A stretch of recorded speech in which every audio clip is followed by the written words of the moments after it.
우리 군이 일본 초계기의 위협 비행을 담은 사진을 공개했지만 일본은 증거가 안 된다며 부인했습니다. 이에 국방부는 왜 근거가 되지 않는지 그에 맞는 자료를 내놓으라며 맞섰습니다. 오늘 뉴스룸에선 일본의 주장이 사실에 부합하지 않는 이유들을 짚어봅니다. 군산 서쪽 120km 해상에서 인공비로 미세먼지를 씻어내기 위한 첫 실험이 이뤄졌습니다. 비가 만들어지진 않았지만 정부는 실험을 계속할 계획입니다. 양승태 전 대법원장이 구속된 뒤 처음으로 검찰에 불려나와 조사를 받았습니다. 양 전 대법원장은 구속 이후 묵비권을 행사했던 임종원 전 차장과 달리 진술은 이어가고 있지만 여전히 혐의는 부인하는 것으로 파악됐습니다. 트럼프 미국 대통령이 북한은 많은 잠재력이 있다며 조만간 있을 또 하나의 좋은 만남을 기대하고 있다고 밝혔습니다. 폼페이오 국무장관도 60일 안에 2차 북미 정상회담이 열릴 것이라고 말했습니다. JTBC 뉴스룸 지금 시작합니다.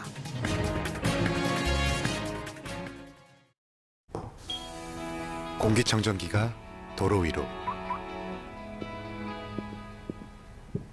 내일을 바꾸는 현대수소 전기차. 일본 초계기가 위협적으로 근접 비행을 한 것과 관련한 우리 정부와 일본 측의 갈등이 오늘도 이어졌습니다. 어제 우리 국방부가 공개한 사진과 레이더 기록에 대해 일본 측은 사진에 해수면이 보이지 않아 고도를 알 수 없다며 증거가 될 수 없다고 주장했습니다. 국방부는 왜 증거가 되지 않는지 그에 맞는 자료를 내놓으라고 했지만 일본은 그럴 생각이 없다고만 했습니다. 우리 외교부는 오늘 나가미네 야스마사 주한 일본 대사를 불러서 초계기 근접 비행에 대해 유감을 표명했습니다. 먼저 이한주 기자의 보도입니다.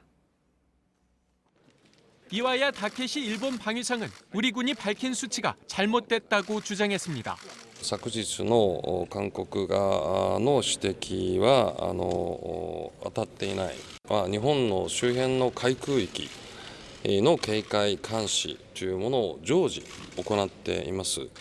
초계기가 국제법과 국내법이 정한 운항 규정에 따라 고도 150m 이상, 거리는 최소 500m 기준을 지켰다는 겁니다. 뒷받침할 자료도 있다고 했습니다. データ、記録を残しておりますので 하지만 이걸 내놓을 생각은 없다고 말했습니다. 그리고는 자위대 기지부대 사찰을 가서 지난번 레이더 논란의 대상이었던 P1 초계기를 탔습니다. 자위 대원들에게 레이더 조사는 위험한 행위라고 한국에 항의하고 재발 방지를 요구했다고도 했습니다.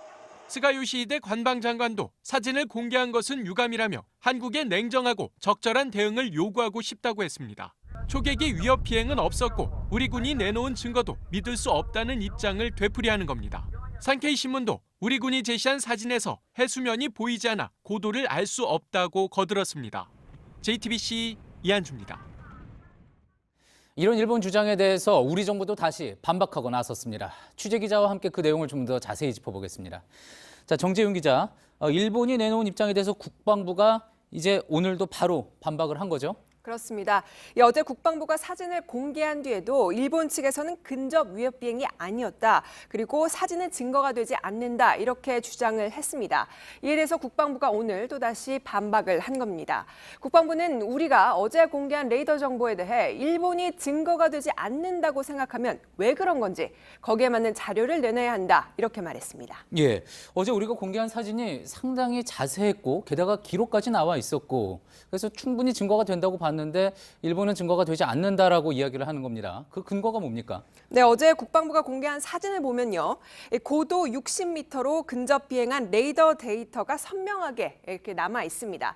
일본 언론들은 사진에 해수면이 보이지 않아 증거가 될 수 없다 이런 분석을 내놓기도 했는데 전문가들에게 물어보니 이 레이더 원리를 보면 구축함이 쏜 전파가 초계기에 맞고 되돌아온 시간을 재는 것이기 때문에 그게 해수면이 보이는 것과는 상관이 없다며 비상식적인 얘기다 이렇게 지적을 했습니다.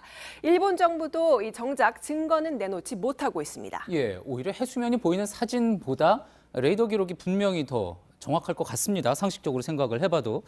자, 그런데 일본은 그러자 오히려 자신들의 초계기가 위협을 느꼈다 이런 주장을 또 내놓고 있네요. 그렇습니다. 일본이 어제 오히려 위협을 느낀 건 초계기다 이렇게 주장을 한 건데 국방부는 이 같은 주장에 대해서 우리 군함이 일본 초계기에 가까이 간 게 아니다. 어느 쪽에서 위협을 느꼈는지는 여러분이 아실 것이다. 위협을 했는지는 어느 쪽인지는 여러분이 아실 것이다. 이렇게 말을 하기도 했습니다. 예. 상식적으로 물 위에 떠 있는 군함이 하늘에 떠 있는 초계기 옆으로 다가갈 수가 있는 게 아닌 만큼 초계기가 위협을 일으켰다는 주장은 반대로 보면 초계기가 근접 위협 비행을 한 걸 인정한 셈인 겁니다. 예. 상식적으로 그렇게 볼 수가 있겠군요. 자, 그 일본이 증거는 새로 제시 안 한다고 했습니다. 이건 또 왜 그렇다고 볼 수 있을까요? 네, 일본 측은 이 사안에 대해서 더 이상 얘기하고 싶지 않다, 이런 입장인 겁니다. 일본 방위성의 한 간부는 더는 한국 측의 비판에 대응해 같은 씨름판에서 싸울 생각은 없다, 이렇게 말한 걸로 전해졌습니다. 예. 자, 어떻습니까? 우리 측 입장 어떻습니까? 국방부가 앞으로 추가로 또 영상을 공개할 수 있을까요? 당분간 영상 추가 공개는 없을 걸로 보입니다. 우리 측은 충분히 증거를 제시한 만큼 지금 상황에서는 추가로 영상을 공개해 논란을 더 키우는 건 부적절하다고 판단하는 걸로 알려졌습니다. 예, 잘 들었습니다. 정재윤 기자였습니다. 예, 앞서 예고됐던 대로 인공강우 실험이 오늘 오전 10시 전라북도 남서쪽 해상에서 진행됐습니다. 하늘에서 비구름 씨앗을 뿌리면 해상 관측선에서 비가 오는지를 관측하는 방식이었는데 실제로 비가 오지는 않았습니다. 마침 또 공기가 맑아서 미세먼지 해소에 얼마나 기여했는지도 알기는 힘들게 됐습니다. 먼저 조소희 기자의 보도입니다. 구름 속 물방울 입자를 커지게 하는 요오드 화학 연소탄이 하늘에 뿌려지고 있습니다. 서해상에서의 첫 인공강우 실험은 오늘 오전 10시 13분부터 1시간가량 진행됐습니다. 애초 예상했던 인천 덕적도 해상보다 남쪽에서 이뤄진 겁니다. 전북 군산항에서 남서쪽 방향으로 120km 떨어진 해상입니다. 오늘 새벽 서해상 구름대가 남쪽으로 이동하자 비가 올 확률을 높이기 위해 실험 장소도 옮긴 겁니다. 기상항공기는 이른바 구름씨로 불리는 요오드화은 3.6kg을 싣고 하늘에 올랐습니다. 1600m 상공에서 요오드화은 연소탄을 발사해 비가 만들어지도록 했습니다. 바다에선 기상관측선이, 내륙에선 관측 차량이 비가 만들어지는지 추적했습니다. 하지만 오늘 오후 전남과 충남 지역에 비가 내리지는 않았습니다. 기상청은 레이더로 비구름 생성 여부를 정밀 분석하는 등 인공강우에 따른 효과를 조만간 공개할 예정입니다. 다만 인공강우 실험이 미세먼지를 해소할 수 있었는지 여부를 밝히는 데까지는 한 달가량이 걸립니다. 오늘 미세먼지 농도가 낮아 저감 효과를 확인하기 어려울 거란 전망입니다. JTBC 조소입니다. 오늘 실험에 대해 사실 정부도 큰 기대를 한 건 아니었습니다. 그만큼 쉽지 않은 게 인공강우 기술인데요. 정부도 올해만 최소 15번은 더 인공강우 실험을 진행할 계획입니다. 미사일을 쏘는 방법도 생각하고 있다고 합니다. 이어서 강신우 기자입니다. 맑았던 날씨 등을 감안하면 오늘 실험에서 미세먼지 저감 효과를 기대하기는 어렵습니다. 앞서 기상청은 2008년부터, 경기도는 2017년부터 인공강우 실험을 각각 42차례, 9차례 진행한 바 있습니다. 이때도 절반 넘게 실패했습니다. 하지만 전문가들은 인공강우 실험이 최소 10년은 걸리는 장기 계획이라고 입을 모으고 있습니다. 환경부 관계자도 향후 실험들이 10년 뒤를 보고 데이터 축적 차원에서 이뤄진다고 전했습니다. 오늘 결과만 보고 실망하기엔 아직 이른 겁니다. 특히 시간당 5mm 이상의 비만 만들 수 있다면 미세먼지를 퇴치할 가장 강력한 기술이 인공강우입니다. 우리보다 한 발 앞서 시도 중인 중국과 태국 등이 그래서 포기하지 않고 있습니다. 우리 정부도 같은 생각입니다. 기상청은 본격적으로 해상 실험에 들어가는 올해에만 최소 15번 넘게 바다와 내륙에서 인공강우 실험을 진행할 방침입니다. 항공기 외에도 미사일과 대포를 쏘아 올리는 다른 방식도 마다하지 않을 계획입니다. 미세먼지에 맞설 본격적인 신기술 실험이 이제 막이 올랐습니다. JTBC 강신우입니다. 이어서 양승태 전 대법원장 수사 관련 소식입니다. 양 전 대법원장이 구속 수감된 뒤 처음으로 검찰에 불려나와서 지금 조사를 받고 있습니다. 검찰의 취재 기자를 잠시 연결해 보겠습니다.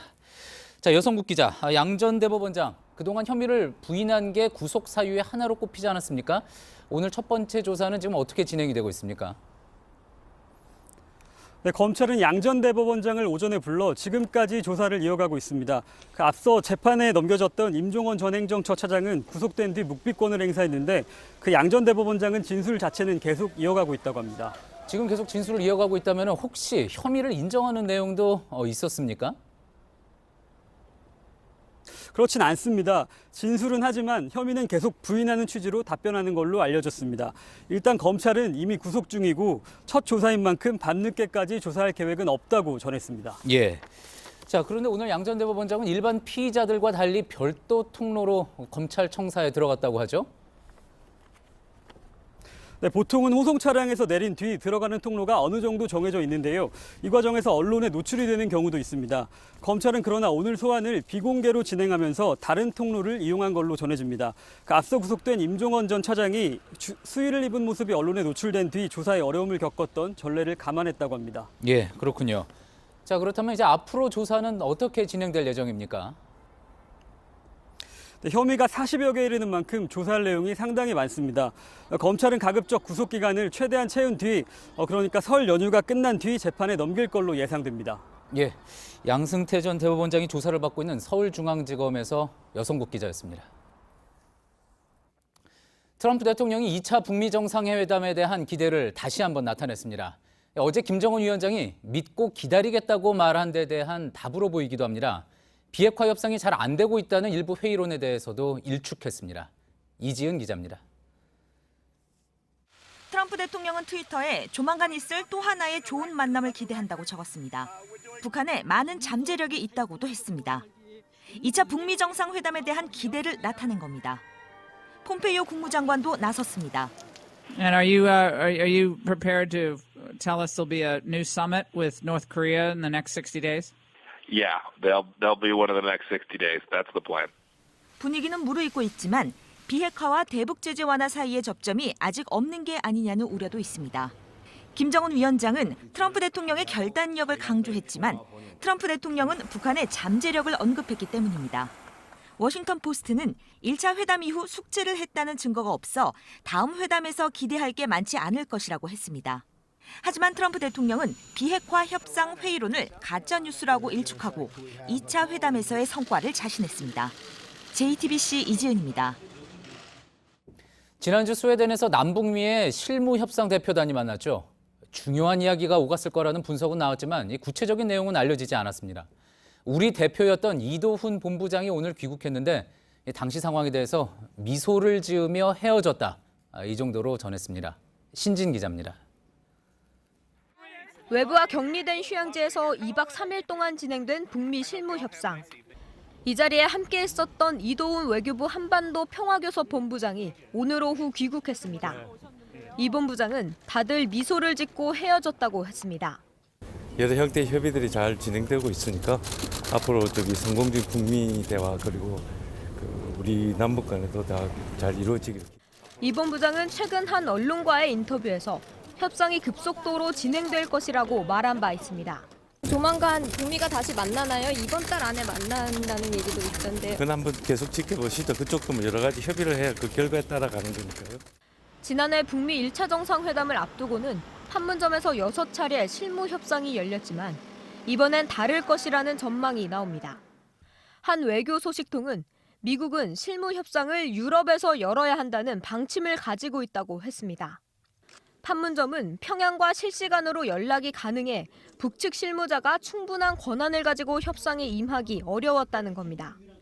하지만 정부 당국자는 북미 정상회담까지 시간이 많지 않기 때문에 어떤 장소가 절대 안 된다는 원칙은 없다면서 북미 모두 빨리 만나야 한다는 공감대가 형성돼 있다고 말했습니다. JTBC 신진입니다. 당구 심판은 초구를 놓거나 할 때 몸을 숙여야 하는 경우가 많죠. 그런데 대한당구연맹 고위 관계자가 여자 심판들은 치마를 입으라고 강요했다는 주장이 나왔습니다. 단순히 치마를 입으면 보기 좋다, 이런 이유 때문이었다고 하는데 입기 싫다고 했더니 심판에서 배제됐다고 합니다. 김필준 기자입니다.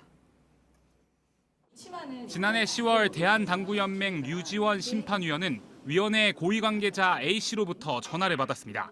3일 내내 이제 치마를 입으라고 하셨고, 네가 입는다고 했으니까 입어라는 식이었습니다. 치마를 입으라고 한 이유는 단순했다고 합니다.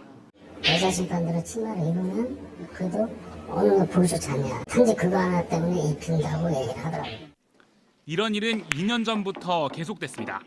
여자들이 치마를 입었으면 좋겠다. 나는 이거는 절대 반대다. 하지만 압박은 계속됐고 류 심판은 결국 치마를 입을 수밖에 없었다고 합니다. 이후 류 심판이 다시 문제를 제기하자 오히려 업무에서 배제당했다고 주장했습니다. 결국 류 심판은 최근 A씨를 고소했고 현재 수사가 진행 중입니다. A씨는 JTBC와 통화에서 치마를 입으라고 권유한 적은 있지만 강요하거나 불이익을 준 적은 없다고 해명했습니다. JTBC 김필주입니다. 이렇게 체육계에서 갑질과 폭력, 성폭력을 당했다는 폭로가 잇따르자 정부가 고개를 숙이고 대책을 내놨습니다. 학생 선수 6만 명을 모두 전수조사해서 또 다른 피해자가 있는지 확인하고 성적에만 집중하는 엘리트 체육 시스템도 개선하기로 했습니다. 오효정 기자입니다. 심각한 갑질과 폭력, 성폭력을 정부는 더 이상 용납하지 않겠습니다. 교육부와 문체부 등 정부 관계자들이 고개를 숙였습니다. 최근 체육계에서 터져나온 성폭력 고백 때문입니다. 정부는 학생 선수 6만여 명을 전수조사해 또 다른 폭력 사례가 있는지 확인할 계획입니다. 메달을 딸 가능성 있는 선수에게만 집중하는 엘리트 체육 시스템도 손보기로 했습니다. 마치 선수는 체육계를 벗어나면 인간으로 살 수 없는 것처럼 생각하게 한다든가. 성적 지상주의로 선수를 훈련시켜야 하는 소년체전은 폐지됩니다. 대신 엘리트 선수뿐 아니라 학생도 함께하는 체육 축제로 바뀝니다. 합숙훈련이나 도제식 훈련 방식도 실태 파악에 들어갑니다. 정부는 스포츠혁신위원회를 꾸려 내년 1월까지 10대 과제를 선정해 해결하기로 했습니다. 빙상계 각종 비위의 진원지로 지목된 한국 체대에 대한 종합감사도 2월 중 시작됩니다. 진천 선수촌엔 상담센터를 두고 CCTV와 비상벨을 설치하는 등 선수 보호 장치도 만들 계획입니다. JTBC 오효정입니다. 이번 주 저희는 한국영상대 교수가 제자들에게 원산 폭격을 시키는 등 가혹 행위를 했다는 내용을 연속 보도해드렸는데요. 대학 측이 상상할 수 없는 일이 벌어졌다며 공식 사과했습니다. 제기된 모든 의혹에 대해서 경찰 수사도 의뢰했다고 밝혔습니다. 이예원 기자입니다. 한국영상대가 총장과 교직원 일동 명의로 낸 사과문입니다. 교내에서 가장 우선인 학생 인권이 무참히 유린됐다고 했습니다. 이어 상상할 수 없는 가혹 행위에 대해 사과드린다고도 밝혔습니다. 앞서 JTBC는 연기과 A 교수가 학생들에게 머리를 땅에 박는 원산 폭격을 시키고 욕을 했다는 의혹을 보도했습니다. 학생들의 아르바이트비와 학과 지원금 일부를 걷어갔다는 추가 제보도 나왔습니다. A 교수는 폭행이 과한 적이 있었던 건 맞지만 돈을 사적으로 쓴 적은 한 번도 없다고 부인해왔습니다. 한국영상대 관계자는 모든 의혹에 대해 경찰에 수사를 의뢰했다고 밝혔습니다. 또 연기과뿐 아니라 모든 학과에 대해 의혹이 없는지 조사하겠다고 했습니다. A 교수는 교수직에 이어 문화체육관광부의 한국문화예술위원회 최고위원직에서도 물러나겠다는 뜻을 밝혔습니다. JTBC 이혜원입니다. 서울도심 한복판에서 20대 여성 승객을 납치한 40대 택시기사가 경찰에 붙잡혔습니다. 승객이 술에 취해 잠들자 테이프로 묶고 흉기로 위협까지 했는데 토할 것 같다며 기지를 발휘해서 탈출했다고 합니다. 이상엽 기자입니다. 선유도 공원 입구에 잠시 멈춰섰던 택시가 급하게 출발합니다. 40대 기사 A씨가 운전한 택시입니다. 당시 공원을 둘러보던 관리인도 이 장면을 기억합니다. 사람이 움직일 때까지 제가 계속 보고 있었어요. 뒷좌석에? 예, 뒷좌석에. 문이 열려 있으니까 누가 검은 물체가 갑자기 저 다리 방향으로 쏜살같이 도망을 가는데 무슨 일이지? 앞서 A씨는 홍대에서 20대 여성 승객을 태웠습니다. 승객이 잠들자 양화대교를 건너 선유도 공원으로 데려간 뒤 테이프로 묶고 위협했습니다. 하지만 승객은 A씨에게 토할 것 같다며 손을 풀어달라고 한 뒤 무작정 달렸습니다. 이어서 양화대교 위에서 곧바로 경찰에 신고했습니다. A씨는 범행 9시간 만에 경기도 부천의 집에서 붙잡혔습니다. 경찰은 A씨를 감금과 폭행 혐의로 검찰에 넘겼습니다. JTBC 이상엽입니다. 해외 연수 추태로 논란인 예천군 의회 앞엔 오늘도 국민들이 나와서 전원 사퇴를 촉구했습니다. 어린 학생들까지 나와서 호소했지만 의회는 아랑곳하지 않고 있는데요. 이런 가운데 폭행당한 가이드가 내기로 한 56억 원짜리 소송에 국민들 혈세까지 쓸 거란 관측까지 나왔습니다. 윤두열 기자입니다.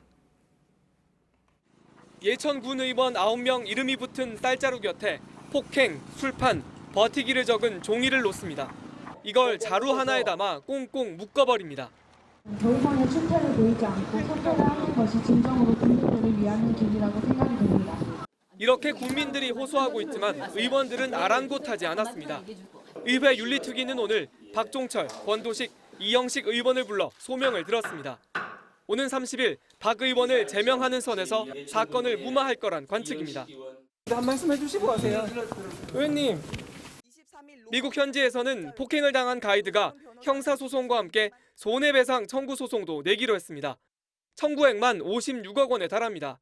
그런데 소송 대상에는 박종철 의원뿐만 아니라 예천군 의회도 포함됐습니다. 이럴 경우 예천군 의회가 소송에 대응을 해야 합니다. 국제 변호사 등을 선임하는 비용이 국민들 혈세로 나갈 가능성이 있습니다. 어차피 고문 변호사를 통해서 또 안 된다 그러면 국제 변호사를 통한다 그러면 군에서 확보를 해야 되죠. 해외 연수 추태가 나라 밖 소송으로 가고 있는데 의원들의 버티기는 꿋꿋이 이어지고 있습니다. JTBC 윤두열입니다. 어제 발표된 단독주택 공시가격은 오름폭이 역대 최대였습니다. 특히 집값이 비싸고 시세가 많이 오른 곳일수록 가파르게 상승했죠. 석 달 뒤 나올 아파트 공시가격 역시 마찬가지일 걸로 보이는데요. 대출 규제에 세금 부담까지 더해지면서 고가 아파트 중심의 가격 하락세도 이어질 전망입니다. 이현 기자입니다. 국토부는 올해 단독주택 공시가격을 산정하면서 형평성을 강조했습니다. 집값이 비싸고 시세가 많이 오른 지역일수록 공시가를 큰 폭으로 올렸습니다. 오는 4월 공개될 아파트 공시가격에서도 같은 흐름이 이어질 걸로 보입니다. 지난해 서울 아파트값은 상승률이 8%로 단독주택보다 많이 올랐습니다. 그중에서도 강동, 용산, 마포, 송파 등 10% 넘게 오른 지역은 공시가가 더 크게 오를 수 있습니다. 대출 규제에 이어 세금과 공시가격 인상도 고가주택에 집중되면서 시장도 예민하게 반응하고 있습니다. 최근 아파트값 내림세는 9억 원이 넘는 아파트에 집중되고 있습니다. 매수 대기 수요도 이건 너무 올랐다라는 그런 어떤 피로감으로 해서 반망세고 떨어지지 않으면 다행이라고 생각하는데 지금 대출까지 받아가지고 돈이 나온다고 밥도 살 사람이 많지 않아요. 다만 아파트 공시가는 이미 시세 반영률이 68%로 단독주택보다 높습니다. 이 때문에 전체적인 오름폭은 단독주택보다는 낮을 거란 게 국토부 설명입니다. JTBC 이현입니다. 지난해 9월 일어났던 상도 유치원 붕괴 사고 기억하실 텐데요. 경찰이 4개월 만에 수사 결과를 내놨는데 역시나 원인은 부실 공사였습니다. 유치원 근처에서 다세대 주택을 짓던 업체가 흙이 흘러내리는 걸 막아주는 공사를 엉터리로 했던 걸로 드러났습니다. 최규진 기자입니다. 공사장 바깥쪽에서 흙을 막아주는 가림막이 흘러내립니다. 곧바로 외벽 전체가 도미노처럼 무너집니다. 이어서 유치원 건물이 기울어지고 곳곳에서 전기불꽃이 튑니다. 지난해 9월 서울 동작구의 상도 유치원 인근 CCTV에 잡힌 영상입니다. 붕괴 당시 모습이 공개된 건 처음입니다. 어떤 활동성, 움직임이 있을 때에 촬영이 되는 이런 CCTV입니다. 마침 그 당시에 비가 내리고 있었기 때문에 상시 녹화되어 있었습니다. 유치원 옆에선 사고 5개월 전부터 다세대 주택을 짓고 있었습니다. 수사에 나선 경찰은 업체 측이 흙을 막아주는 설비를 부실하게 시공했기 때문이라고 결론 내렸습니다. 공사를 하기 전에 집안이 잘 버틸 수 있는지 제대로 안전시험을 하지 않았다고 밝혔습니다. 공사에 들어간 뒤에도 집안 상태를 계속 확인하지 않았습니다. 흙막 시설 공사에 무등록 건설업자들이 재하청을 받거나 다른 업체 명의를 빌려 참가한 사실도 밝혀졌습니다. 경찰은 시공사 대표 최모 씨 등 11명을 재판에 넘겨달라며 사건을 검찰에 보냈습니다. JTBC 최규진입니다. 저희 JTBC가 보도한 소망교도소의 비리 사건과 관련해서 박상기 법무부 장관이 민영교도소에도 공무원을 파견해 제대로 관리 감독하겠다고 밝혔습니다. 소망교도소는 기독교계 재단이 운영하는 아시아 최초의 민영교도소로 신모 전 소장의 횡령과 배임 혐의 등이 드러난 바 있습니다. 대통령이 청문회 없이 조혜주 중앙선거관리위원회 상임위원을 임명하면서 야당의 반발이 계속되고 있습니다. 한국당은 오늘 조혜주 위원을 검찰에 고발하고 단식 농성도 이어갔습니다. 강희연 기자입니다. 언론 장악, 통계 장악, 사법 장악에 이어서 선거 장악으로 부정선거의 모든 조건이 갖추어졌다고 할 것입니다. 한국당은 문재인 대통령이 초법적인 임명을 강행했다고 비판했습니다. 자격 없는 인물을 내정해놓고 청문회 무산을 야당 탓으로 돌리고 있다고도 했습니다. 이 정권은 좌파 독재를 넘어서 참으로 뻔뻔스러운 거짓말 정권이라 명명하지 않을 수 없습니다. 한국당은 어제부터 국회 일정을 거부했습니다. 릴레이 단식 농성도 시작했습니다. 소속 상임위별로 5시간 30분씩 돌아가면서 이어가는 겁니다. 단식은 저녁 8시에 종료합니다. 파이팅! 오전엔 바른미래당과 함께 조혜주 위원과 윤호중 민주당 의원 등 4명을 공무집행 방해 혐의로 고발했습니다. 바른미래당도 비판의 목소리를 더했습니다. 제왕적 대통령제의 폐해를 그대로 보여주는 일입니다. 하지만 선거제 개편 논의는 계속되어야 한다며 국회 일정 보이콧엔 반대했습니다. 문희상 국회의장도 한국당이 아무짝에도 소용없는 일을 하고 있다고 했고 강병원 민주당 대변인은 국민을 우롱하고 있다고 했습니다. JTBC 강현입니다. 다음 달 전당대회를 앞두고 자유한국당의 당권을 노리는 주자들이 오늘 영남에 집결했습니다. 그동안 장외에 머물렀던 홍준표 전 대표도 오늘 대구에서 사실상 출마를 공식화했습니다.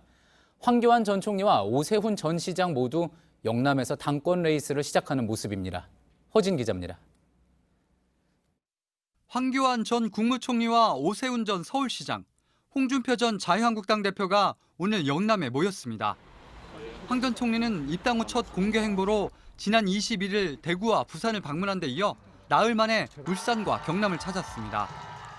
창원에서 간담회를 연 황 전 총리는 이제 한국당에는 친박도 비박도 없다며 통합을 강조했습니다. 어제 경북 구미에 박정희 전 대통령 생가를 방문한 오 전 시장은 대구에서 하루 종일 일정을 소화했습니다. 특히 박근혜 전 대통령이 자주 찾았던 대구 서문시장에는 오 전 시장과 홍준표 전 대표, 김진태 의원이 차례로 들렀습니다. 대구 경북 보수층의 표심을 자극하려는 행보라는 분석이 나왔습니다. 그동안 장외에 머물던 홍 전 대표는 사실상 출마 의사를 밝혔습니다. 더 물러서서 방송만 하고 있기에는 좀 그렇지 않느냐. 그래서 내가 오늘 대구에 와서 서문시장에 길을 좀 받아가려고. 어제 당대표에 출마하지 않겠다고 한 김병준 비상대책위원장은 오늘 창원에서 내년 총선 때 험지에 출마 의견이 나온다면 거부하지 않겠다고 말했습니다. JTBC 허진입니다. 서울 광화문 광장의 새로운 설계안을 둘러싼 행정안전부와 서울시의 충돌이 수장 간의 신경전으로 번졌습니다. 김부겸 장관과 박원순 시장이 서로를 향해 날을 세운 겁니다. 둘 모두 잠재적인 대선 주자로 꼽히고 있죠. 이런저런 정치적인 해석이 나옵니다. 서복현 기자입니다. 김부겸 행안부 장관은 서울시를 공개 비판했습니다. 광화문 광장에 설계안을 두고섭니다. 김 장관은 서울시 설계안은 절대로 받아들일 수 없다며 합의 안 된 사안을 발표하는 경우가 어디 있느냐고 주장했습니다. 박원순 서울시장도 물러서지 않았습니다. 세상에 절대 안 되는 일이 어디 있겠습니까? 두 기관이 협의해 해결하겠다고 발표까지 했는데 무슨 뜻으로 한 말인지 모르겠다고도 했습니다. 문제는 정부 서울청사입니다. 서울시 설계안을 보면 청사 주차장은 공원으로 바뀝니다. 경비대 등 부속 건물 4개도 없애야 합니다. 이러면 청사가 제 기능을 못한다는 게 행안부 입장입니다. 하지만 김 장관과 박 시장의 충돌이 이것만으론 설명이 안 된다는 지적도 있습니다. 분명 어제 행안부와 서울시 관계자들이 만나 의견을 조율해 나가기로 정리했는데도 갈등에 다시 불이 붙었기 때문입니다. 여권 대선 주자로 거론되는 두 사람이 벌써부터 신경전을 벌이는 것 아니냐는 해석까지 나옵니다. JTBC 서복현입니다. 반정부 시위대의 바리케이트가 불탑니다. 진압 경찰이 최루탄을 쏩니다. 베네수엘라 니콜라스 마두로 대통령이 취임한 지 겨우 보름 정도 지났지만 경제 실패와 부정선거 의혹 때문에 시작된 시위가 점점 커지고 있습니다. 벌써 26명이 숨졌습니다. 미국은 반정부 지도자인 후안 과이도 국회의장을 임시 대통령으로 인정했습니다. The regime of former President Nicolas Maduro is illegitimate. 마두로 대통령도 물러서지 않았습니다. Todo el personal diplomático y consular de nuestro país en el exterior y cerrar nuestra embajada y todos los consulados en Estados Unidos. 10년간 500억 달러, 56조 원의 차관을 빌려준 중국은 마두로 지지를 선언했습니다. 中方支持委内瑞拉政府为维护国家主权、独立和稳定所做努力。 반미의 기수였던 우고 차베스의 후계자 마두로는 지난해 9월 재선에 성공한 뒤 중국을 방문하는 등 시진핑 주석과 끈끈한 유대를 과시했습니다. 베네수엘라 사태는 과이도를 지지하는 미국, 유럽과 마두로를 지지하는 중국, 러시아가 개입하면서 해결 기미가 보이지 않고 있습니다. 베이징에서 JTBC 신경진입니다. 미국 뉴욕의 식당에서 한 남성이 망치를 휘둘러서 아시아계 식당 주인 등 3명이 숨진 사실이 뒤늦게 드러났습니다. 10대 때 미국으로 건너온 유럽 이민자가 범인이었는데요. 영화에서 아시아계 남성이 여성을 나쁘게 대하는 장면을 보고 범행을 계획했다고 진술했다고 하는데 경찰은 인종 혐오 범죄로 보고 있습니다. 어환희 기자입니다. 식당 주변에 폴리스 라인이 쳐져 있습니다. 해산물을 파는 곳입니다. 지난 15일 이곳에 건설 노동자 34살 마르투네비치가 갑자기 들어왔습니다. 망치로 식당 안에 있는 사람들을 공격했습니다. It was just screaming crazy words like I'm killing everybody. This world is hell. 식당 주방장이 현장에서 숨졌습니다. 식당 사장과 매니저는 병원으로 옮겨졌지만 각각 이틀과 일주일 뒤 숨졌습니다. 모두 말레이시아 등 아시아계입니다. 범인은 중국 영화를 보다가 아시아계 남성이 여성을 나쁘게 대하는 장면을 보고 범행을 계획했다고 경찰에 진술했습니다. 아시아계를 겨냥한 인종 혐오 범죄라는 목소리가 커졌습니다. 뉴욕 경찰은 살인 혐의가 인정되면 범인에게 최대 무기징역이 선고될 수 있다고 밝혔습니다. JTBC 어환입니다. 회사 돈 50억 원을 횡령한 혐의 등으로 재판에 넘겨진 삼양식품 전인장 회장이 징역 3년을 선고받고 법정 구속됐습니다. 같은 혐의로 재판에 넘겨진 전 회장의 부인 김정수 사장에겐 징역 2년에 집행유예 3년이 선고됐습니다. 이들 부부는 지난 10여 년 동안 계열사로부터 납품받은 포장 박스 등을 자신들이 세운 페이퍼 컴퍼니로부터 받은 것처럼 꾸며 회사 돈을 빼돌린 혐의 등으로 재판에 넘겨진 바 있습니다. 소송 문서를 위조한 혐의로 1심에서 법정 구속된 강용석 변호사가 보석을 청구했지만 법원이 받아들이지 않았습니다. 앞서 강 변호사는 지난 2015년 불륜 의혹이 제기된 여성의 남편이 손해배상 소송을 내자 인감증명 서류를 위조해 소송을 취소해달라는 문서를 제출한 혐의로 재판에 넘겨졌습니다. 서울 강동구에서 홍역 환자 1명이 추가로 확인됐습니다. 추가 확인된 홍역 환자는 필리핀에 거주하는 17살 청소년으로 미국을 여행한 뒤 한국에 들어왔습니다. 이번 겨울 홍역 환자가 모두 38명으로 늘어난 가운데 질병관리본부는 이 중 다른 사람에게 전염을 시킬 수 있는 11명은 격리 중이라고 밝혔습니다. 담배 판매량이 2년 연속 줄었습니다. 지난해 국내에서 팔린 담배는 34억 7천만 갑으로 한 해 전보다 1.5% 줄었습니다. 일반 담배는 판매가 줄었지만 관련형 전자담배는 3억 3천만 갑이 팔리면서 시장 점유율이 10%에 육박했습니다.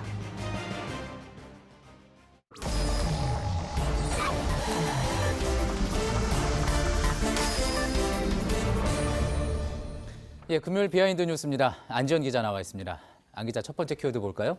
네, 첫 키워드 간헐적 단식입니다. 예, 앞에 리포트에서 자유한국당 단식 이야기 전해드렸는데 관련된 이야기입니까? 맞습니다. 한국당은 조혜주 중앙선관위 상임위원회 임명 강행에 항의하면서 단식을 시작했죠. 제목도 좌파 독재 저지 릴레이 단식이고 현재 구속 상태인 이우연, 최경환 의원을 제외하고는 소속 의원 전원 110명이 참여한 대규모 단식인데요. 그런데 한 사람당 단식 시간이 5시간 30분에 불과하다 보니까 비판이 쏟아지고 있는 겁니다. 예, 앞서 리포트에서도 잠시 의아하다고 생각했는데 그러니까 5시간 30분 동안 단식을 한다는 건가요? 네, 한 사람씩 따지면 그렇다는 건데요. 예. 자세한 단식 일정표 한번 보겠습니다. 이렇게 보면 하루에 이처럼 2개 조로 나눠서 한다는 건데요.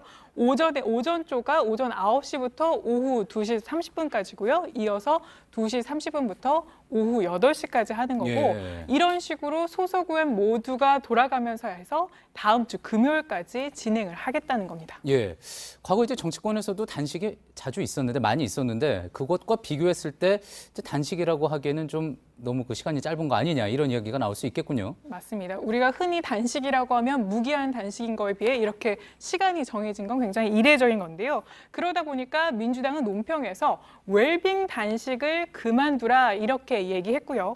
바른미래당은 밥 먹고 와서 단식, 또 앉아있다 밥 먹으러 가는 단식 이런 표현을 썼습니다. 예. 또 민주평화당은 5시간 30분 릴레이 단식이 아니라 사실상 30분 지연된 식사다. 그래서 딜레이 식사다 이렇게 얘기도 하기도 했고요.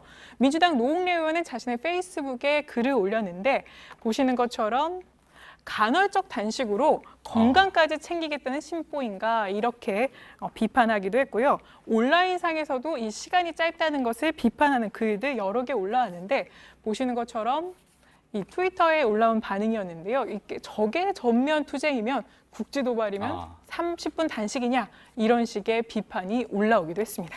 예, 어떻습니까? 이런 지적들에 대해서 한국당은 설명을 내놨습니까? 한국당 실무진에게 물어봤더니 전원이 모두 참여하다 보니까 시간을 5시간 30분 정도밖에 짤 수가 없었다. 그러니까 한 사람당 무기한 연장해서 시간을 낼 수는 없기 때문에 이렇게 시간이 짜여질 수밖에 없었다. 이런 설명을 했고요.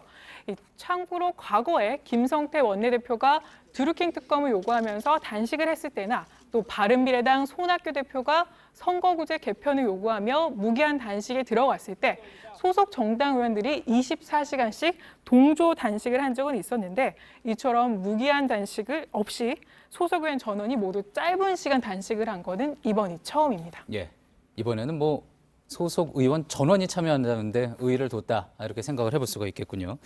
알겠습니다. 다음 키워드 볼까요? 네, 다음 키워드는 빠질래요입니다. 예, 빠질래요. 유시민 노무현 재단 이사장의 모습이군요. 맞습니다. 이 팟캐스트 알릴레오의 진행자이기도 한데요. 유 이사장이 지난 14일 날 중앙선관위에 공문을 하나 보냈습니다. 이 대선 주자 여론조사에서 자신을 빼달라 이런 요청 공문을 보낸 건데 선관위가 오늘 이 공문에 대해서 자신들은 권한이 없다며 거절한 겁니다. 예. 구체적으로 어떤 권한이 없다는 겁니까?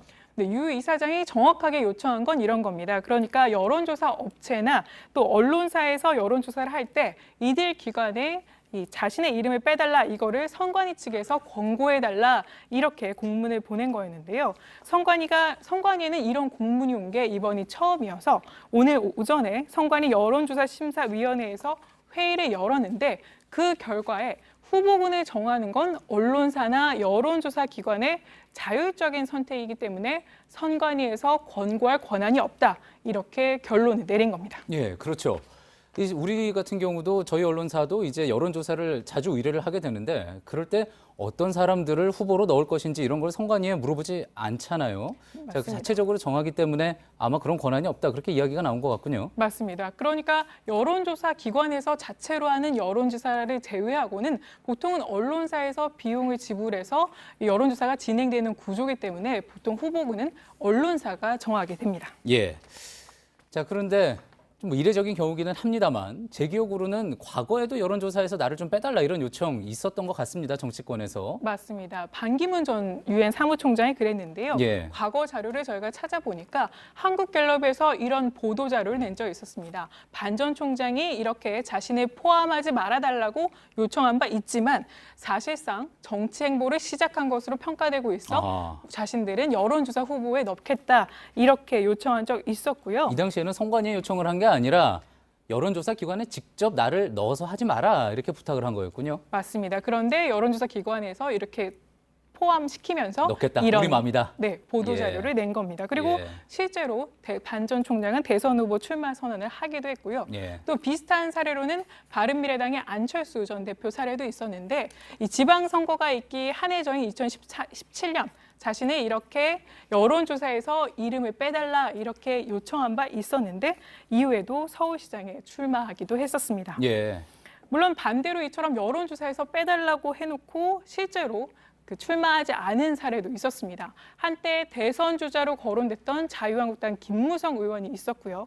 또 유시민 이사장도 과거 2012년 대선 때도 여론조사에서 빼달라고 요청한 적이 있었고 실제로 출마하지 않은 바 있었습니다. 그렇군요. 알겠습니다. 빠질래요.